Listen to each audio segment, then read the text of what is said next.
कृष्ण ने कहा है कि अगर तुम्हें किसी ने दुखी किया है तो बुरा मत मानना। लोग उसी पेड़ पर पत्थर मारते हैं जिस पेड़ पर ज़्यादा मीठे फल होते हैं। अहंकार करने पर इंसान की प्रतिष्ठा, वंश, वैभव तीनों ही चले जाते हैं। विश्वास ना हो तो रावण, कौरव और कंस का अंत देख लो।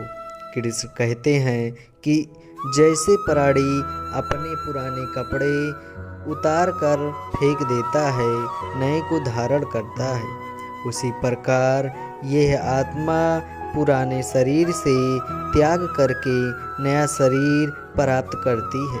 कुदरत के फैसलों पर कभी शक मत करना।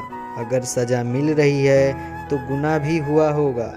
जब हम स्वयं जीवन के शिल्पकार हैं तो चलो हम अपनी मुश्किलों को हराते हैं, जीवन में मुस्कुराते हैं। जब आप प्रभु से जुड़ जाओगे तो आपकी परीक्षा प्रारंभ हो जाएगी। कुछ लोग इसे दुख समझते हैं, पर इसे आप प्रभु की सुने कि वह आपके साथ हैं।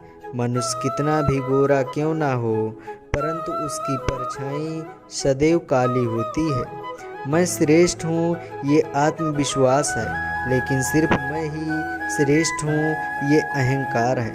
इच्छा पूरी नहीं होती तो क्रोध बढ़ता है, और इच्छा पूरी होती है तो लोभ बढ़ता है। इसीलिए जीवन की हर स्थिति में धैर्य बनाए रखना। जीवन में आधे दुख इस वजह से आते हैं क्योंकि हमने उनसे आशाएं रखी जिनसे हमें नहीं रखनी चाहिए थी, और आधे दुख इस वजह से कि हमने उन लोगों पर संदेह किया जिन पर नहीं करनी चाहिए था।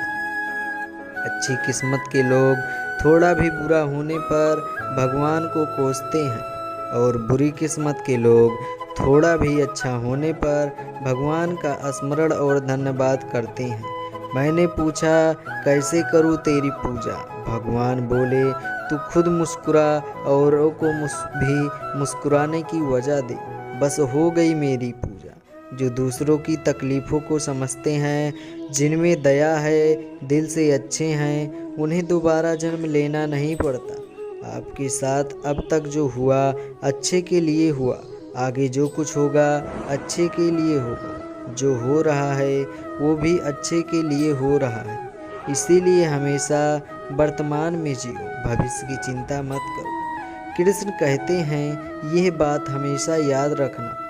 कैसे भी हालात हों, किसी प्रकार का अन्याय, पाप या किसी भी गलत बात का समर्थन नहीं करोगे, चाहे वो पति या पुत्र। कृष्ण कहते हैं अहंकार मत कर किसी को कुछ भी देकर। क्या पता तू दे रहा है या पिछले जन्म का कर्जा चुका रहा है। कर्म का धर्म से अधिक महत्व है, क्योंकि धर्म करके भगवान से मांगना पड़ता है, पर कर्म करके भगवान स्वयं फल देते हैं। उससे मत डरो जो वास्तविक नहीं है, ना कभी था ना कभी होगा। जो वास्तविक है वो हमेशा था और उसे कभी नहीं नष्ट हो किया जा सकता है। संबंध उसी आत्मा से जुड़ता है जिनका हमसे पिछले जन्म का कोई रिश्ता होता है, वरना दुनिया के इस भीड़ में कौन किसको जानता है। मुंह से माफ़ करने में किसी को वक्त नहीं लगता, पर दिल से माफ़ करने में सारी उम्र बीत जाती है। जिंदगी की इस रण में खुद ही कृष्ण, खुद ही अर्जुन बनना पड़ता है। रोज अपना ही सारथी बनकर जीवन के महाभारत से लड़ना पड़ता है। खाली हाथ आए, खाली हाथ वापस चले जाओगे। आज तुम्हारा है, कल किसी और का था, परसों किसी और का होगा। तुम जिसे अपना समझकर मग्न हो रहे हो, बस यही प्रसन्नता तुम्हारे दुखों का कारण है। कृष्ण जी कहते हैं कि जिस व्यक्ति को आपकी कद्र नहीं है, उसके साथ खड़े रहने से अच्छा है आप अकेले खड़े रहें। जिंदगी में सदैव अवसरों का आनंद लेना चाहिए, लेकिन किसी के भरोसे को तोड़कर नहीं। जिंदगी में कुछ फैसले बहुत सख्त होते हैं, और यही फैसले जिंदगी का रूल बदल देते हैं। जब जब संसार में धर्म की हानि होगी, अधर्म की विजय, तब तब मैं इस पृथ्वी पर अवतार लूँगा।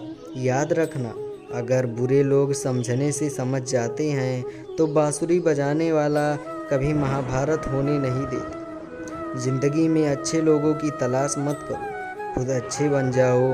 आपसे मिलकर किसी की तलाश पूरी हो जाए। दुनिया के सबसे ज़्यादा सपने इसी बात पर तोड़े हैं। क्या कहेंगे लोग?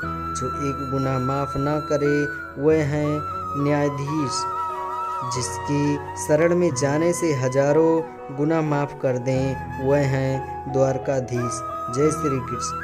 मन स्वयं का सारथी, इसे बुद्ध में बस में करो, फिर जीवन की यात्रा सुलभ होगी। जैसे एक बूंद सागर में विलीन हो जाती है, वैसे ही ब्रह्मांड के साथ अपनी एकता का एहसास करो और पीड़ा की लहरों समाप्त हो जाएगी। सफलता को अपना एक मार्ग दर्शक न बनाए, ना ही असफलता को एकमात्र शिक्षक। दोनों से सीखें, क्योंकि वे विकास के पथ पर मील के पत्थर हैं। आत्म